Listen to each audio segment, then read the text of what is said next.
আসসালামু আলাইকুম viewers, MBN motion YouTube চ্যানেলে আপনাকে স্বাগতম। ইলমে হাদিস পর্যালোচনায় যে সকল সাহাবায়ে কেরামের নাম বিশেষভাবে আলোচিত তার মধ্যে আবু মাহজুরা রাদিয়াল্লাহু তাআলা আনহু অন্যতম। তিনি হিজরি ৮ম সালে ইসলাম গ্রহণ করেন।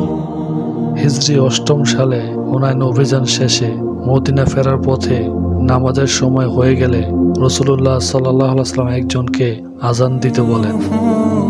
এমত অবস্থায় আবু মাহজুরা কতিপয় সাথী সহ রাস্তা দিয়ে যাচ্ছিলেন। তারা আজানের শব্দগুলোকে মুয়াজ্জিনের কণ্ঠে কণ্ঠ মিলিয়ে ব্যঙ্গ করতে থাকেন। আবু মাহজুরা রাদিয়াল্লাহু তাআলা আনহুর কণ্ঠ ছিল অন্যান্য বালকদের তুলনায় অনেক সুন্দর। রাসূলুল্লাহ সাল্লাল্লাহু আলাইহি ওয়াসাল্লাম তাকে কাছে ডেকে বারবার আজানের বাক্যগুলো শিখাতে থাকেন। ইতিমধ্যে তার অন্য সব সঙ্গী চলে যায়, ফলে তিনি মুসলমান হয়ে গেলেন। মুসলমান হওয়ার পর রাসূলুল্লাহ সাল্লাল্লাহু আলাইহি ওয়াসাল্লাম তাকে তার গোত্রের ইমাম করে প্রেরণ করেন। ইমামতি করার সময় জামার অভাবে ভালোভাবে সতর ঢাকতে পারতেন না। তখন মহিলা নামাজিরা অপরাপর মুসল্লিদেরকে বললেন, তোমরা কি তোমাদের ইমামকে আমাদের থেকে পর্দা করাবে না? তখন সকলে চাঁদা আদায় করে আবু মাহজুরা রাদিয়াল্লাহু তাআলা আনহুর জন্য একটি জামা ক্রয় করলেন।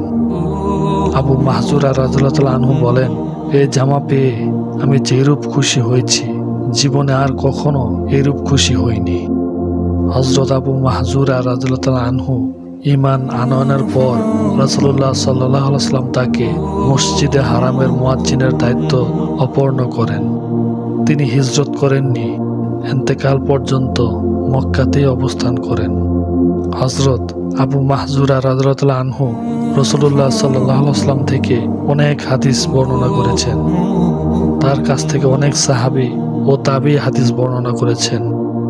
হযরত আবু মাহজুরা রাদিয়াল্লাহু তাআলা আনহু ছিলেন সহজ সরল, আত্মত্যাগী, পরোপকারী ও খোদা ভীরু একজন জলিলুল কদর সাহাবী। তিনি সুললিত কণ্ঠের অধিকারী ছিলেন। তার সম্পর্কে হযরত জুবায়ের রাদিয়াল্লাহু তাআলা আনহু বলেন, যার অর্থ তিনি মানুষের মধ্যে মধুর আজানদাতা ও সুমিষ্ট আওয়াজের অধিকারী ছিলেন।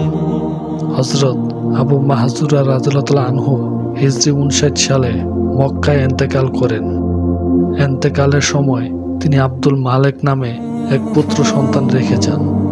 আল্লাহ তাআলা আমাদের সকলকে হযরত আবু মাহজুরা রাদিয়াল্লাহু তাআলা আনহুর জীবনের উপর আমল করার তৌফিক দান করুন, আমিন। আজকের সংক্ষিপ্ত আলোচনা এ পর্যন্তই।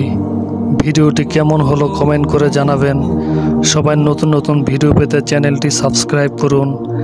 দেখা হবে নতুন কোনো ভিডিওতে। সবাই ভালো থাকেন, সুস্থ থাকবেন। আসসালামু আলাইকুম ওয়া রাহমাতুল্লাহ।